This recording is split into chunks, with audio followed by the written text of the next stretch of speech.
Malaysian Economic Monitor, Inclusive Growth. Here's the World Bank report, which was made public last week, and there was a special ceremony in Sabah, where it was also officially handed over to the Sabah state government, because there was a special focus on Sabah. As explained in the explanatory notes there, it was this report was compiled and formulated with the cooperation. Only the Sabah state government was mentioned. No other state government of Malaysia was mentioned. A special word of thanks goes to the state government of Sabah, the State Economic Planning Unit of Sabah, and the Ministry of Regional Development of Sabah for fruitful discussions, information, and their organization of a visit to various field projects. So this is a product of a World Bank report with the fullest cooperation and support of the Sabah state government. It is as good as an official document reflecting Sabah state government views. And that was why when this World Bank report was presented last Thursday in KOTA KINABALU, the Assistant Minister in the Chief Minister's Department, Nazrun Mansur, was the special guest at the handing over of the report. This is the handing over the report, themed Inclusive Growth, because a special focus on Sabah. And the most important conclusion of this World Bank report is actually the third Malaysia Economic Monitor report on Malaysia. It's the third one. The most important conclusion is that Sabah is Malaysia's poorest state. It was in fact a damning indictment, a damning indictment of the utter failure of 47 years of Sabah in Malaysia to fulfill the promises of fair and just development fruits to the people of Sabah. As emphasized in the official report, inclusive growth, the subject is inclusive growth, not just growth, inclusive growth. That means benefiting every Sabahan, every Malaysian, not growth benefiting a handful of people. It's inclusive growth. Inclusive growth has been a key objective of the government of Malaysia since independence. Right from the beginning, the objective is inclusive growth. If there is inclusive growth, Sabah will not become the poorest state. When it was one of the richest states on entry into Malaysia, formation of Malaysia 47 years ago, what went wrong? So I would say this is a condemnation, an indictment of the utter failure of 47 years of Sabah development. And as the World Bank's Human Development Sector Director, Emmanuel Jimenez, E-M-M-A-N-U-E-L J-I-M-E-N-E-Z, said that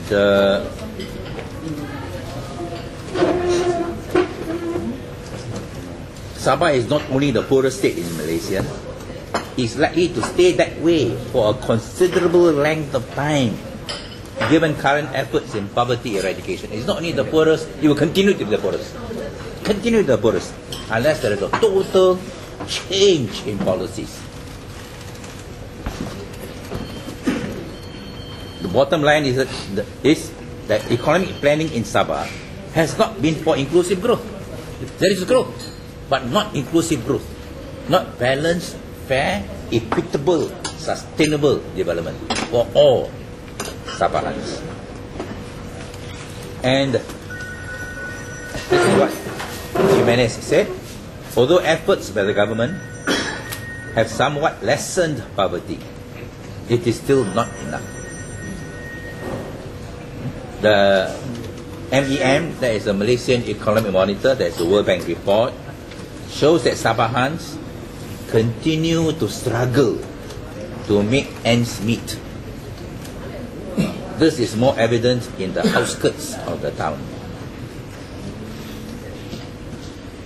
The deep poverty, not talking about deep poverty, deep levels, 很深沉的这个贫穷. The deep levels of poverty in Sabah, according to Jimenez, could be seen from the fact that although the state has only 10% of Malaysian population, it has 40% of the poverty stricken. Only 10% of population, but 40% of the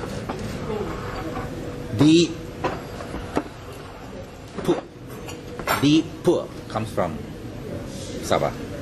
In contrast, Selangor, which has nearly a quarter of the country's population, Selangor has about 25% of the country's population, has less than 10% of the poor. So Sabah leads. Sabah has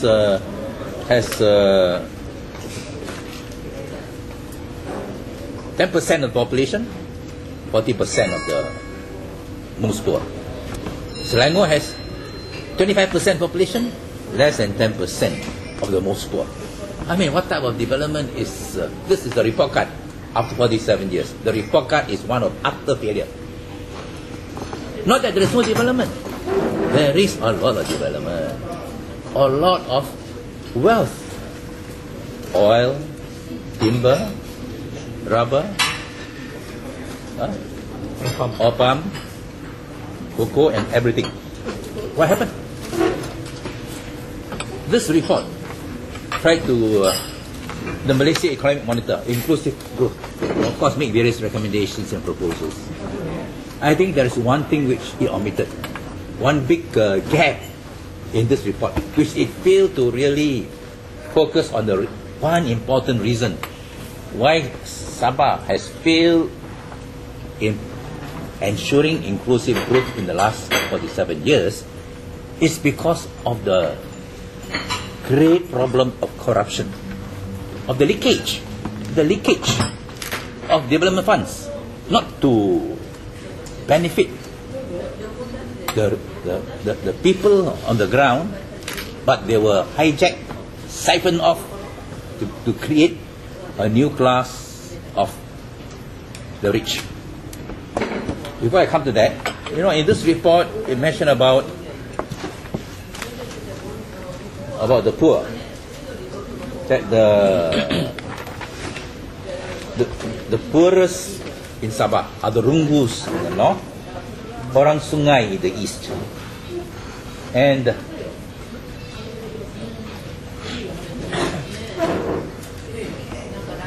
the Suluks in the east.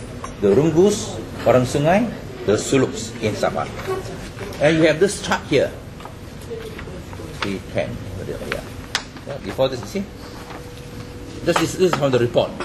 Two recent reports by the EPU and the UNDP, United Nations Development Programme, in two of the poorest states in Malaysia.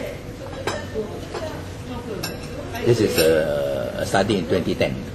Has shown indeed that there are clear differences in economic status between the various ethnic groups within the Bumiputera group. Even among the Bumiputera group, there is very deep inequality. Not just over the years, the Malay, non-Malay gap has been closed, but the inequality between each race, in particular among the Malays and among the Bumiputras, have worsened. For example, here start with Sarawak. For example, in Sarawak, the Mindanao and Malay had a significantly lower poverty incidence, that's 4.6%. Malay Mindanao, 4.6% poverty rate. Then the other Bumi Putra groups, which had 14%. For Sabah, the non-Malay Bumi Putras had a poverty incidence of 17%. The non-Malay Bumis in Sabah had a poverty incidence of 17%, while the Malays had nearly half that amount. And if you look at the specific figures, the worst will be for the Rungus, close to 40%, close to 40% of the Rungus belongs to the poor. Sulut, orang Sungai, Bajau, 25% are poor. And of course, Kadasan Dusun, more than 20%. For the Malays, 10%. 10%. So there is deep poverty and inequality among the different groups, and it shows the failure of inclusive growth and development. The DAB has been calling for a Royal Commission inquiry into the 20 points of Sabah, and for Sabah and Sarawak, whether the hopes of Sabah and Sarawak in forming Malaysia have been fulfilled. No. When in 1963 the decision was taken to establish Malaysia, because Sabah and Sarawak can be as developed as Peninsular Malaysia, and there was a hope. Clearly, the hopes have not been fulfilled. And I think this report, the World Bank report, with the full support and assistance of the Sabah government, although the next day there was an official rebuttal. The Sabah Economic Planning Unit in the Chief Minister's Department, Ismail, is it Ismail? What is his name? Ismail Abdullah.